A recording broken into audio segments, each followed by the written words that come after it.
Hello बच्चों, math गुरु में आपका स्वागत है। कक्षा 10 रियल नंबर यानी वास्तविक संख्या, इसका हमारा आज का ये दूसरा लेक्चर है। पहले लेक्चर में हमने जितनी भी संख्याएं थी रियल नंबर, उन सभी का क्लासिफिकेशन देख लिया था। आज के इस वीडियो में हमारा जो आज का पहला टॉपिक है वह है किसी संख्या के गुणनखंड यानी कि फैक्टर ऑफ अ नंबर। तो आज हम यहीं से इसकी शुरुआत करते हैं। तो चलिए वीडियो को शुरू करते हैं। तो आइए देखते हैं पहला टॉपिक, किसी संख्या के गुणनखंड, फैक्टर ऑफ अ नंबर। किसी भी संख्या के गुणनखंड का क्या मतलब है, ठीक है। तो यहाँ पर देखिए क्या लिखा हुआ है, जब कोई संख्या किसी अन्य संख्या को, यानी जब एक कोई संख्या किसी दूसरी संख्या को, ठीक है, पूर्णतः विभाजित करती है। पूर्णतः विभाजित का मतलब इस प्रकार विभाजित करे कि उसका शेषफल 0 आ जाए, ठीक है। जब एक संख्या दूसरी संख्या को इस प्रकार विभाजित करे कि उसका जो शेषफल है वो 0 आ जाए, अर्थात पूर्णतः विभाजित करे, तो विभाजित करने वाली संख्या जो है, यानी जो विभाजित कर रही है, वो विभाजित होने वाली संख्या का एक गुणनखंड कहलाएगा, ठीक है। इसको उदाहरण के तौर पे अगर हम देखें तो यहाँ पर देखिए 15 को 1 जो है विभाजित कर लेता है, ऐसे 3 भी विभाजित करता है और 5 भी विभाजित करता है। तो जो जो संख्याएं इस 15 को विभाजित कर लेंगी, जैसे यहाँ 1 कर रहा है, 3 कर रहा है, 5 कर रहा है, तो ये तीनों जो हैं इस 15 की क्या है, मतलब 15 के गुणनखंड कहलाएंगे, ठीक। अब हम अगले टॉपिक की ओर बढ़ते हैं। देखिए इसमें हमारा अगला टॉपिक है गुणनखंड ब्रिज, ठीक है। गुणनखंड ब्रिज, गुणनखंड की ऐसी श्रृंखला जिसको ब्रिज के रूप में लिखा जाता है। किसके रूप में? ब्रिज के रूप में। यानी जब भी हम किसी संख्या का गुणनखंड करें तो उसकी एक श्रृंखला इस प्रकार से बनाएं कि जैसे हम ब्रिज के रूप में उसको प्रदर्शित कर दें। तो वो जो गुणनखंड आपकी श्रृंखला है वो क्या कहलाएगी? गुणनखंड ब्रिज कहलाएगा। बात क्लियर है? इसको कैसे समझना है आप एग्जाम्पल से इसको समझिए। जैसे 336 के गुणनखंडों का गुणनखंड ब्रिज बनाओ, ठीक है। ये कभी कभी पूछ लेता है ऐसे, या इसके ऊपर और भी दूसरे टाइप के सवाल पूछते हैं, तो इसको आप थोड़ा अच्छे से समझ लीजिए। 336 के गुणनखंडों का गुणनखंड ब्रिज बनाओ। तो ये कुछ खास इसमें आपको दिक्कत नहीं होनी चाहिए। मैं आपको बस इसका एक समरी दूं। जैसे आप 336 का अगर आप गुणनखंड करते थे, अभाज्य गुणनखंड, तो कुछ इस प्रकार जरूर किए हैं। जैसे 2 से डिवाइड करेंगे, 2 1 कम 2, 1 बचा, 2 छंग 12, 2 अठे 16। फिर 2 से डिवाइड करते हैं तो ये हो जाएगा 2 अठे 16, 2 चौके 8। ऐसे आप 2 से डिवाइड करेंगे ना, 2 चौके 8, 2 दूना 4। फिर देखिए किससे कैंसिल हो जाएगा? 3 से कट जाएगा, ठीक है। 3 1 कम 3, 1 बचा, 3 चौके 12। अच्छा 2 से अभी कट जाता, कोई नहीं, 2 से कर देते हैं। 2 से करेंगे तो ये कितना हो जाएगा? 2 दूना 4, 2 1 कम 2, ये हो जाएगा 21। फिर यहाँ पर हम 3 से करेंगे, 3 सते, और यहाँ पर 7 1 कम 7। तो अगर आप देखेंगे तो 336 का जो अभाज्य गुणनखंड आया वो 2 गुणे 2 गुणे 2 गुणे 3 गुणे 7। बस इन्हीं को मुझे एक ब्रिज के रूप में, जैसे ये दिख रहा है, इस रूप में जब लिख देंगे तो वो 336 के गुणनखंडों का ब्रिज रूप हो जाएगा। तो चलिए देखिए मैंने क्या किया है।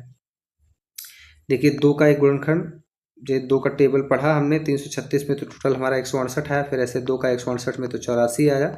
इसी प्रकार से आप देखेंगे, इसको डिवाइड करके यहाँ रिजल्ट, फिर इससे इसको डिवाइड करके यहाँ रिजल्ट, ऐसे इसको डिवाइड करके यहाँ रिजल्ट। तो इस प्रकार जो आप अरेंजमेंट करेंगे ना, यही आपका 336 के गुणनखंडों का क्या बन जाएगा? गुणनखंड ब्रिज। तो ये आप जो स्ट्रक्चर देख रहे हैं, यही हमारा 336 का गुणनखंड ब्रिज है। कैसे करना अभी मैंने साइड में आपको बता ही दिया है, तो बात अच्छे से क्लियर जरूर हो गई होगी। फिर भी आपको दिक्कत है तो आप कमेंट के थ्रू हमें ज़रूर बताएं। तो अब हमारा जो नेक्स्ट टॉपिक है, अंक गणित की आधारभूत प्रमेय, फंडामेंटल थ्योरम ऑफ अर्थमेटिक्स। मैं बार बार बोल रहा हूँ कि आप नोट्स जरूर बनाते जाइए, ठीक है। ये लास्ट मोमेंट में जब ये दिसंबर है ना, जब दिसंबर और जनवरी का टाइम चल रहा होगा, यानी कि ये करीब एग्ज़ाम के बिल्कुल आप करीब आ जाते हैं, तो उस समय ये नोट्स आपके रिविजन में बहुत हेल्पफुल होंगे। तो इसलिए आप नोट्स जरूर बनाते रहें, ठीक है। तो हमारा यहाँ नेक्स्ट टॉपिक है अंक गणित की आधारभूत प्रमेय, यानी कि फंडामेंटल थ्योरम ऑफ अर्थमेटिक्स। तो इसको हम समझ लेते हैं कि इसका क्या मतलब होता है। देखिए, प्रत्येक भाज्य संख्या को अभाज्य संख्या के गुणनफल के रूप में व्यक्त किया जा सकता है। ये पहली बात, यहाँ से इस थ्योरम के अंतर्गत ये पहली बात कही जा रही है कि कोई भी संख्या आप ले लीजिए, यहाँ कोई भी XYZ कुछ भी आप ले लीजिए, जो भी संख्या, उसको हम अभाज्य संख्या के गुणनफल, अभाज्य संख्याओं के गुणनफल के रूप में जरूर व्यक्त कर सकते हैं। पहली बात, ये मतलब एक क्वालिटी है। दूसरी बात क्या है कि ये गुणनखंड जो हम करेंगे अभाज्य संख्याओं के रूप में वो अद्वितीय होता है, यूनिक होता है, यानी कि जो भी उसके गुणनखंड में अंक आएंगे वो यूनिक होंगे। यूनिक का मतलब उसके जैसा और कोई दूसरा नहीं होगा। जैसे अगर आप 12 का गुणनखंड करते हैं तो ये 1 गुणे 2, फिर से देखिए 12 का अगर हम गुणनखंड करें तो 1 गुणे 2 गुणे 2 गुणे 3, तो इसमें जो संख्याएं आती हैं वो आती हैं 1 2 3। अब ये जो भी संख्याएं ये 1 2 3 यही यूनिक होगा 12 के गुणनखंड में, इसमें एक्स्ट्रा और कोई नंबर नहीं आ सकता, यानी इनका गुणनखंड यूनिक होता है। आगे क्या लिखा है, चाहे अभाज्य गुणनखंड का क्रम कुछ भी हो। तो ये जो 2 लाइनें हैं इसको ना, या इसका मीनिंग जो है हम अच्छे से एग्जाम्पल के माध्यम से बहुत अच्छे से समझ पाएंगे। ठीक है, देखिए क्या लिखा है, 28 को हम जब 28 का जब हम अभाज्य गुणनखंड करने जाएंगे तो क्या होगा, 2 गुणे 2 गुणे 7 लिख सकते हैं भाई, 2 दूना 4, 4 से 28, या फिर हम चाहें तो इसे 7 गुणे 2 गुणे 2 यानी 7 दूनी 14 दूना 28 के रूप में लिखा जा सकता है। अब ऐसा करने से ये देखना है कि ये दोनों गुण क्या इस एग्जाम्पल में मौजूद हैं, वही बात समझनी है। देखिए यहाँ पर है 2 गुणे 2 गुणे 7, जबकि यहाँ है 7 गुणे 2 गुणे 2, यानी कि इसका क्रम चाहे जो भी हो लेकिन इन दोनों का गुणनफल कितना ही आएगा, 28। तो ये एक बात हो गई कि चाहे क्रम कुछ भी हो। ठीक है, दूसरा, जहाँ 2 और 7 अभाज्य गुणनखंड है, यानी ये जो कंडीशन कही गई थी कि किसी भी संख्या का जब आप गुणनखंड करने जाएंगे तो उसे अभाज्य गुणनखंड के रूप में लिख सकते हैं। आप साफ देख सकते हैं इसमें जो 2 और 7 आया है तो ये हमारा अभाज्य संख्या है। ठीक है ना। और तीसरा अद्वितीय, यानी कि यहाँ पर इसके गुणनखंड में सिर्फ और सिर्फ 2 और 7 ही हैं, इसके अलावा कोई और संख्या यहाँ पर इस्तेमाल नहीं हो सकती है, या यूनिक है। ये बात उम्मीद है जरूर क्लियर होगी। ठीक है, आज का हमारा जो नेक्स्ट टॉपिक है वो है अभाज्य गुणनखंड विधि से मासा और लासा ज्ञात करना। क्या लिखा है, अभाज्य गुणनखंड विधि से मासा और लासा, यानी कि finding the HCF and LCM by prime factorisation method. तो सबसे पहले तो हम इसको एक एक करके समझते हैं एग्जाम्पल के माध्यम से कि ये रूल क्या है। ठीक है, तो चलिए इसमें हमें चूंकि मासा और लासा दोनों समझना है तो हम सबसे पहले क्या समझ लेते हैं, मासा। ठीक है, तो देखिए मैंने एग्जाम्पल लिया है 96 और 36, संख्या है 96 और दूसरी है 36, इसका हमें क्या निकालना है, HCF। चूंकि हमने पहली बात HCF के लिए करना चाहिए यानी मासा, तो चलिए पहले हम 96 और 36 का HCF निकालने की बात करते हैं। अब इसका HCF निकालना है तो क्या करना है, सबसे पहले, अब चूंकि यहाँ विधि ही का नाम है अभाज्य गुणनखंड, तो सबसे पहला काम तो 96 और 36 इन दोनों का अभाज्य गुणनखंड कर लें। तो आप देख सकते हैं यहाँ पर और यहाँ पर हमने 96 और 36 का अभाज्य गुणनखंड कर रखा है। जैसे 2 से डिवाइड करेंगे तो 2 चौके 8, 2 अठे 16, फिर 2 दूना 4, 2 चौके 8, 2 एक कम 2, 2 दूना 4, 2 छंग 12। ठीक है, इस प्रकार से 2 3 6, 3 एक कम 3। ऐसे आप 36 का देख सकते हैं, 2 एक कम 2, 2 अठे 16, फिर ऐसे 2 9 18, 3 त्रिक 9, 3 एक कम 3। कुल मिलाकर 96 और 36 का ये हमारा जो है आप देख पा रहे हैं अभाज्य गुणनखंड बन गया। मैंने इसको यहाँ पर लिख दिया है। देखिए यहाँ 2 गुणे 2 गुणे 2 गुणे 2 गुणे 2 गुणे 3, तो मैंने वहीं लिख दिया 2 गुणे 2 गुणे 2 गुणे 2 गुणे 2 गुणे 3। ठीक है ना, 96 का यही हमने अभाज्य गुणनखंड यहाँ से जो ज्ञात किया था उसको यहीं पर हमने लिख दिया। 2 कितनी बार आया है, 5 बार, तो 2 की घात कितना लिख दिया, 5। यहाँ 3 कितनी बार आया है, 1 बार, तो 3 की घात 1। ऐसा लिख लेने से बहुत फायदा होता है। देखिए ऐसा मैंने इसलिए लिखा है क्योंकि अगर इस फॉर्मेट में, जैसे इस फॉर्मेट में लिखेंगे तो यहाँ पर भी हो जाता है, लेकिन इस फॉर्मेट में लिखने से आप जब LCM और HCF फाइंड करेंगे तो काफ़ी जो है सुविधा मिल जाती है। तो मैं इसलिए उसको घात रूप में चेंज कर देता हूँ उनके गुणनखंडों को। ठीक है ना। अब देखिए 36 का क्या हुआ है, 2 गुणे 2 गुणे 3 गुणे 3, तो यहाँ 2 गुणे 2 गुणे 3 गुणे 3, यानी 2 भी 2 बार आया तो इसलिए 2 की घात 2, 3 भी 2 बार आया इसलिए 3 की घात 2। ठीक है, अब यहाँ पर 96 का अभाज्य गुणनखंड ये है और 36 का अभाज्य गुणनखंड ये है। अब हमें यहाँ पर क्या निकालना है, HCF। ठीक है, तो HCF निकालने के लिए ध्यान सुनिएगा, बहुत इंपॉर्टेंट बात है, ध्यान सुनिए।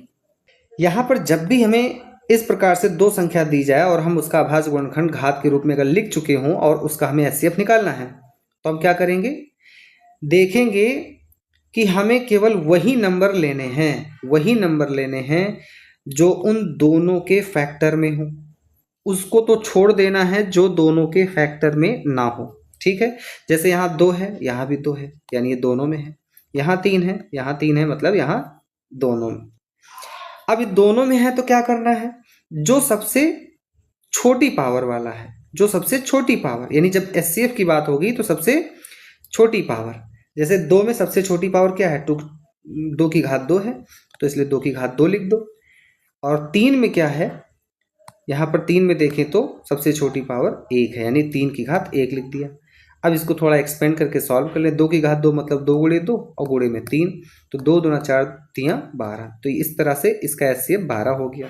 लगे हाथ अगर हम इसी में एलसीएम अगर पता करना चाहें तो एलसीएम का नियम क्या होता है, जैसे ये 2 संख्याओं का ये अभाज्य गुणनखंड है, एलसीएम में क्या करना होता है, जो संख्याएं कॉमन हैं उसमें से सबसे हाईएस्ट पावर लिखते हैं। जैसे यहाँ 2 की घात 2 की पावर में 2 की पावर 5 सबसे मैक्सिमम है, तो देखिए हमने 2 को यहाँ 2 की घात 5 लिख दिया। और 3 में देखें तो 3 की घात में सबसे पावर मैक्सिमम किस में है, इसमें है, वो भी कितना है, 3 की घात 2, तो मैंने यहाँ 3 की घात 2 लिख दिया। अब इसको थोड़ा एक्सपेंड करके 2 की घात 5 मतलब 2 गुणे 2 गुणे, इस प्रकार से 5 बार गुणा करेंगे, और 3 की घात 2 का मतलब 3 को 2 बार। जब इसको ओवरऑल हम मल्टीप्लाई करेंगे तो ये हमारा जो आएगा 480, वो इन 96 और 36 का क्या हो जाएगा, एलसीएम हो जाएगा। आई होप आपको बात बहुत अच्छे से जरूर समझ में आई होगी। फिर भी आपको प्रॉब्लम है तो आप हमें जरूर कमेंट करके बताएं, ठीक है। तो अब हम थोड़ा सा बात को आगे बढ़ाते हैं और समझते हैं कि हमारा जो अगला टॉपिक है वो है संख्याओं तथा मासा व लासा के बीच में संबंध, relation between numbers and their LCM and HCF. ठीक है, ये क्या कहता है भाई, इसको भी हमें समझ लेना अच्छे से, और इस पर भी सवाल पूछे जाते हैं ऑप्शनल में। ठीक है, इसमें ये कह रहा है कि अगर मान लीजिए आपके पास 2 नंबर है, सपोज कोई 2 नंबर है एक्स एंड वाई, ठीक है, 2 नंबर हैं एक्स वाई, और मान लीजिए इनका जो एलसीएम है वो कुछ भी है, मतलब एलसीएम इनका एचसीएफ भी होगा कुछ ना कुछ। ठीक है, तो ये जो 2 नंबर हैं, इन 2 नंबर और इनके एलसीएम और एचसीएफ के बीच में एक कनेक्शन होता है। इस कनेक्शन को अगर हम जान लेते हैं तो इस कनेक्शन में 2 नंबर और एलसीएम एचसीएफ में कोई भी 3 बातें अगर हमको पता होगी तो बची हम चौथी बात निकाल लेंगे।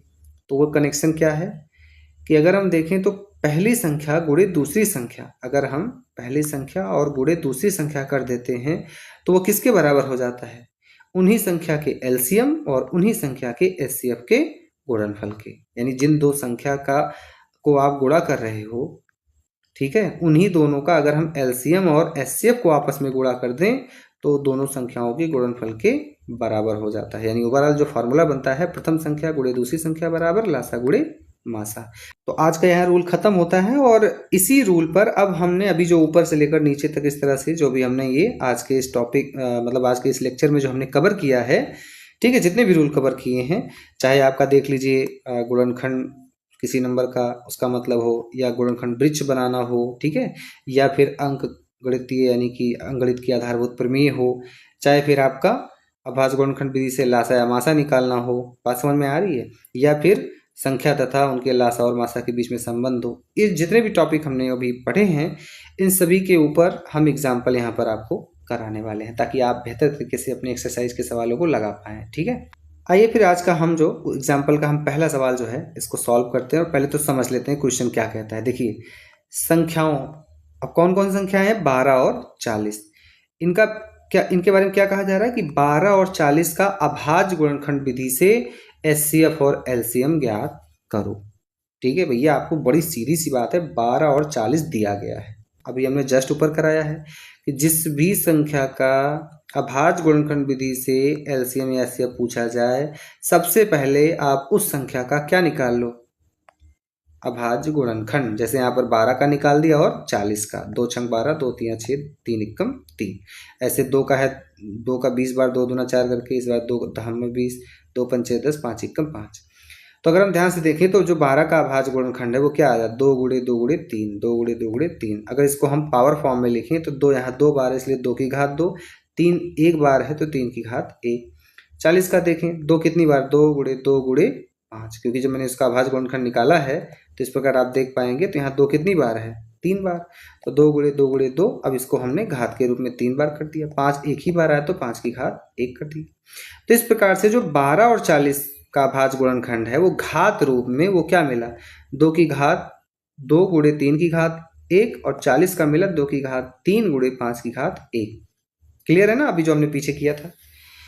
अब हमें इस 12 और 40 का पहले तो क्या निकालना है, एलसीएम हम निकाल रहे हैं। अब एलसीएम निकालना है तो इसको क्या समझना है, ध्यान से देखिए। जो भी हमारा अभाज्य गुणनखंड में जो नंबर कॉमन है उसमें उसकी सबसे बड़ी पावर लिखते हैं। जैसे यहाँ 2 की घात 2, 2 की घात 3 में सबसे ज़्यादा बड़ी पावर 2 की घात 3 है, तो इसलिए हमने 2 की घात 3 लिख दिया। अब सबसे कमाल की बात है, यहाँ 3 की पावर 1 है बट यहाँ नहीं है, तो कोई इशू नहीं है। 3 की पावर 1 अकेला है तो उसको अकेले लिख दो। 5 की पावर यहाँ है बट यहाँ नहीं है तो उसको भी अकेले लिख दो। अगर होता दोनों में तो हम चूंकि एलसीएम निकाल रहे हैं तो हम मैक्सिमम पावर को लिखते हैं यहाँ पर। बात क्लियर है ना। तो यहाँ 3 की घात 1 है, इसमें है लेकिन यहाँ नहीं है, कोई दिक्कत नहीं, छूट रहा है तब भी उसको लिखना है। यानी ओवरऑल ये है कि जो कॉमन है उसमें हाईएस्ट पावर लिखनी है, लेकिन जो किसी एक गुणनखंड में दूसरे में नहीं है लेकिन दूसरे में पहले में नहीं है तो उनको छोड़ना नहीं, बल्कि उनको लाकर एज इट इज़ वहाँ पर मल्टीप्लाई करा देना है। जैसे यहाँ पर 3 की घात 1 है लेकिन यहाँ पर कहीं भी इस के अभाज्य गुणनखंड में 3 नहीं आया, बट मैंने फिर भी इसको यहाँ पर लिख दिया। ऐसे ही आप 5 की घात 1 यहाँ पर है लेकिन इसमें नहीं है, लेकिन मैंने फिर भी इसको लिख दिया। यानी जो कॉमन है वहाँ से एक बार, बाकी जो छूट गया उसको भी लाकर हम मल्टीप्लाई करते हैं। कब? जब हमें एलसीएम निकालना होता है। तो देखिए फटाफट, 2 की पावर 3 मतलब 2 इंटू 2 इंटू 2 और आगे 3 इंटू 5, तो इसको हम पूरा मल्टीप्लाई कर देंगे। 2 दूना 4, दूना 8, 3 24, 5 120। तो इस प्रकार से आप देख पाएंगे 12 और 40 का जो हमारा एलसीएम है वो क्या हो जाएगा, 120 हो जाएगा। अभी इसका क्या निकालना है, एचसीएफ। तो इसका एचसीएफ देखिए कैसे है। अब इसमें जो कॉमन है, जो कॉमन नहीं है उसकी, यानी जो हमारा गुणनखंड में जो हमारा अभाज्य गुणनखंड का हिस्सा है उसमें जो कॉमन नहीं है उसके बारे में चर्चा नहीं करेंगे। जैसे 3 की पावर 1 इसमें है बट यहाँ नहीं है, 5 की पावर यहाँ है लेकिन यहाँ नहीं है, यानी कि 5 का गुणनखंड, तो इसलिए इन दोनों को यहाँ से हटा देंगे, इसका कोई रोल नहीं है। कॉमन सिर्फ क्या है, 2 की पावर है, जो भी है 2 की पावर में है, मतलब 2 की घात वाले हिस्से में कॉमन है। अब उस कॉमन में जब एचसीएम लिख रहे होंगे तो जो सबसे कम पावर वाला है वो लिखना है।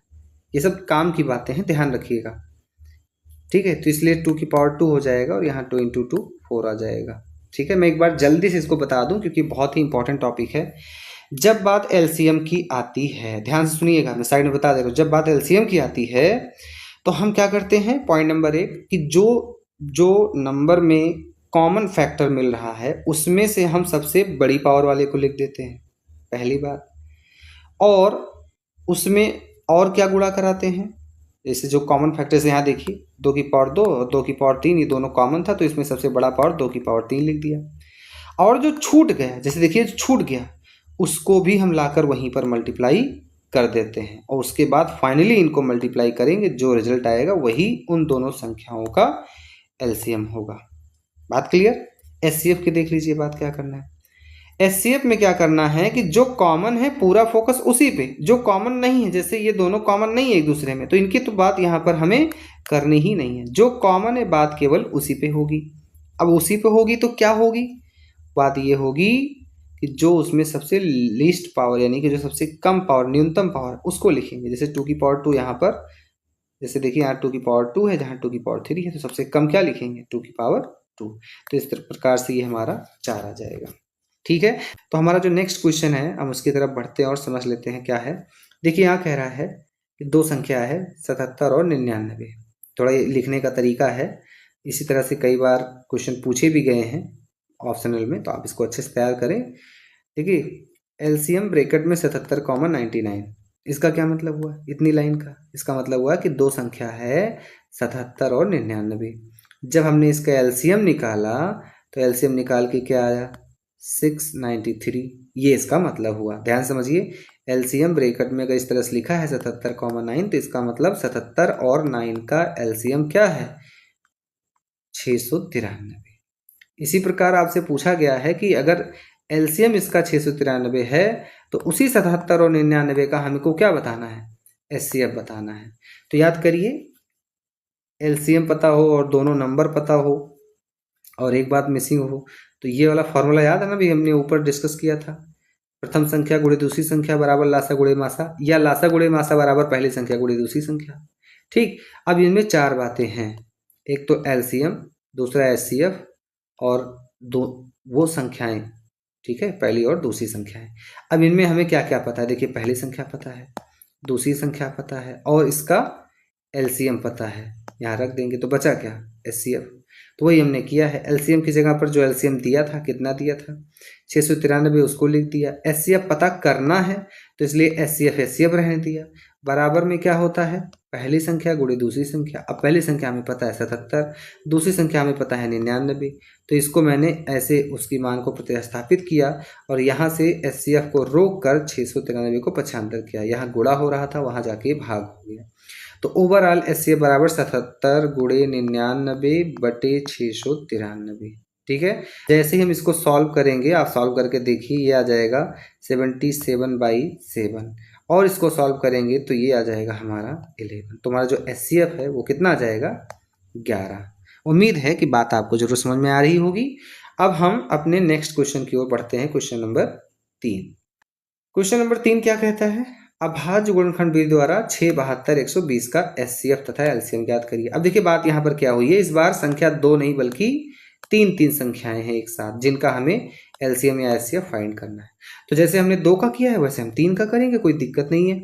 जैसे 2 का था तो हमने दोनों का अलग अलग फैक्टर किया, ऐसे अब इस बार 3 का है तो हम एक बार उसमें और तीसरे का भी फैक्टर कर देंगे अभाज्य गुणनखंड। ठीक है, इसमें कोई बहुत बड़ी बात नहीं है। तो ये मैंने लिखा है कि सर्वप्रथम संख्या 6, 72 और 120 का हम क्या निकालेंगे, अभाज्य गुणनखंड ज्ञात करेंगे। ठीक है ना, तो देखिए थोड़ा इसको, तो देखिए 6 का गुणनखंड 2 3 6, 3 1 3, ऐसे 2 का 72 में तो 36 आएगा, फिर 18 आएगा, 2 का 18 में 9 बार, 3 का 3 बार, 3 का 1 बार। इसी प्रकार से आप देख सकते हैं ये जो मैंने दिया है वो तीनों संख्याएं यानी 6, 72 और 120 का अभाज्य गुणनखंड तैयार हो गया। तो जैसे मैंने इसको लिखा 6 का, तो यहाँ 2 गुणे 3, तो 2 की घात 1, 3 की घात 1। ये हमारा किसका है, 72 का है, जिसमें 2 गुणे 2 गुणे 3 गुणे 3, यानी 2 कितनी बार है, 3 बार, तो 2 की घात 3, 2 और 3 2 बार है तो 3 की घात 2 हो गया। ऐसे आपका 120 का हो गया 2 की घात 3, 3 की घात 1 गुणे 5 की घात 1। अब इसमें फिर से हमें नंबर किसका है, एलसीएम लिखने का। तो ध्यान रखिएगा चूंकि इसमें 2 नहीं 3 नंबर हैं, खेल थोड़ा यहीं पर है, ध्यान रखिए। अब जब हम एलसीएम लिखने जाएंगे तो हर बार की तरह हम सबसे पहले जो कॉमन रीजन है, जो कॉमन है उसमें सबसे मैक्सिमम पावर देखेंगे। तो 2 की पावर जितना भी हिस्सा हमारा कॉमन हो रहा है, 2 की घात 1, 2 की घात 3, 2 की घात 3, उसमें जो सबसे हाईएस्ट होगी पावर वही लेनी है। जैसे यहाँ पर सबसे हाईएस्ट पावर 2 की पावर 3 है, तो मैंने 2 की पावर 3 ले लिया। ठीक है, अब यहाँ पर एक कॉमन हिस्सा और मिल रहा है 3 की पावर वाला। अब 3 की पावर में क्या है, 1 है, यहाँ 2 है, यहाँ 1 है, तो एलसीएम है तो सबसे मैक्सिमम यानी 3 की पावर 2 लेंगे। क्लियर बात। अब इसमें ये दोनों में से तो कॉमन हो ही चुका, अब अकेले संख्या क्या बची है, 5 की घात 1। तो चूंकि हमें इसको भी एलसीएम में लाकर यहाँ पर लिखना पड़ता है तो वही मैंने कर दिया। क्लियर है ना, जो कॉमन है उसमें से सबसे बड़ी पावर यहाँ लिख दिया, और जो कॉमन नहीं है उसको भी लाकर यहाँ पर लिख दिया। अब इन सबको मल्टीप्लाई करिए। ठीक है, जब मल्टीप्लाई करेंगे तो आप पाएंगे कि जो हमारा हमारी संख्या है 6, 72, 120, उसका एलसीएम कितना है 360। इसी प्रकार एचसीएफ की बात करें तो इसमें जो कॉमन है उसमें सबसे न्यूनतम पावर, जैसे इसमें 2 कॉमन है तो सबसे न्यूनतम पावर 1 है, और 3 में जो है सबसे न्यूनतम पावर 1 है, तो यहाँ पर भी एलसीएम में 3 की पावर 1 है। बट 5 की पावर 1 क्यों नहीं आया, क्योंकि भाई ये 120 के गुणनखंड में तो आता है बट 72 और 6 में नहीं आता है, तो ये कॉमन नहीं हो पाएगा। इसलिए हमारा एचसीएफ क्या हो जाएगा, 2 की घात 1 गुणे 3 की घात 1 मतलब 2 गुणे 3 मतलब 6 हो जाएगा। उम्मीद है बात आपको जरूर समझ में आ रही होगी। तो आइए चौथा क्वेश्चन देखते हैं और समझते हैं। ये एक अच्छा क्वेश्चन है, इंपॉर्टेंट क्वेश्चन है। सब क्वेश्चन इस प्रकार के अक्सर पूछे जाते हैं, तो इसलिए आप इनको अच्छे से तैयार करेंगे जरूर। लिखा है 65 और 117 का जो एचसीएफ है उसको हम किस रूप में लिख सकते हैं, 65m - 117। इसका क्या मतलब हुआ, इसका मतलब हुआ कि जो आप 65 और 117 का एचसीएफ निकालेंगे, जो भी निकालेंगे इनका एचसीएफ जो भी आएगा उसको आप 65m - 117 के रूप में लिख सकते हैं, अर्थात उसके बराबर कर सकते हैं। अब ऐसा करके आपको m का मान बताना है, और साथ ही कह रहा है कि अभाज्य गुणनखंड विधि से के प्रयोग से 65 और 117 का एलसीएम भी ज्ञात कीजिए। तो सबसे पहला काम हमारा क्या है कि एचसीएफ हमें 65 और 117 का एचसीएफ दिया है 65m - 117। तो सबसे पहले तो हमें इसको सॉल्व करना है। तो सबसे पहला काम क्या करना है कि 65 और 117 का क्या निकाल लेना है, अभाज्य गुणनखंड प्राइम फैक्टर। ठीक है ना, 5 का किया तो 5 का 13 बार में, 13 किया 1 बार में, तो 65 का हो गया 5 गुणे 13, ऐसे आप 117 का देखें तो 3 से करेंगे तो 39, 39 का फिर 3 से होगा तो 13 और 13 का 1, यानी जो 65 का हमारा अभाज्य गुणनखंड है वो है 5 गुणे 13 और 117 का है 3 गुणे 3 गुणे 13। ये बात क्लियर है।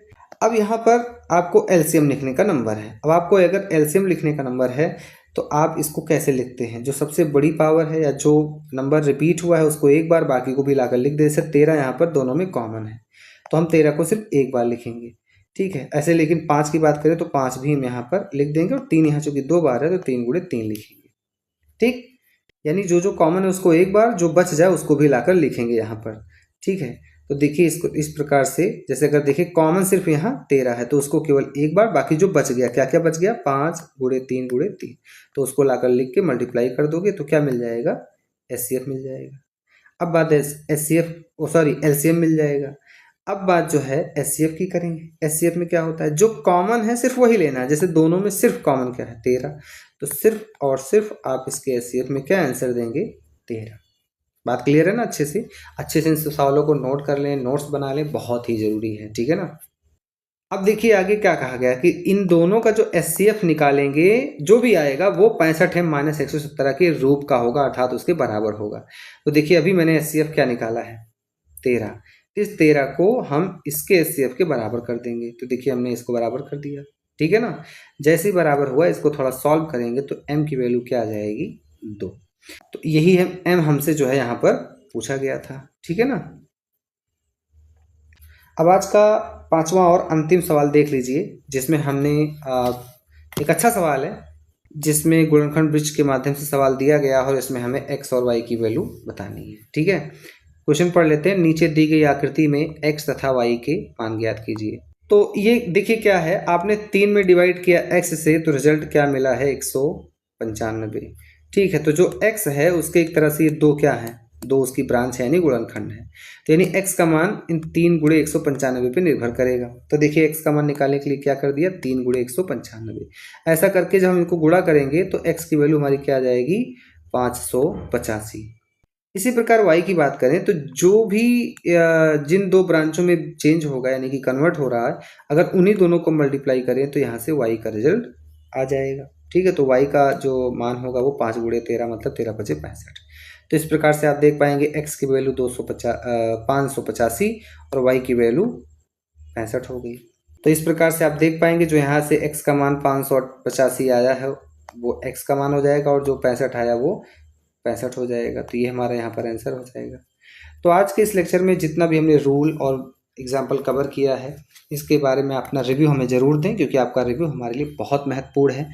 आपके रिव्यू के आधार पर ही हम अपने कमियों को जान पाएंगे और उसमें सुधार कर पाएंगे और आपके लिए बेहतर हम कंटेंट दे पाएंगे, ठीक है।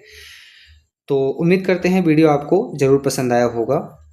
तो वीडियो को लाइक कर दें, चैनल को जो है सब्सक्राइब कर दें और अपने दोस्तों तक इस वीडियो को शेयर ज़रूर करें। तो मिलते हैं अपनी नेक्स्ट वीडियो में, तब तक अपना ख्याल रखें। Bye bye, take care.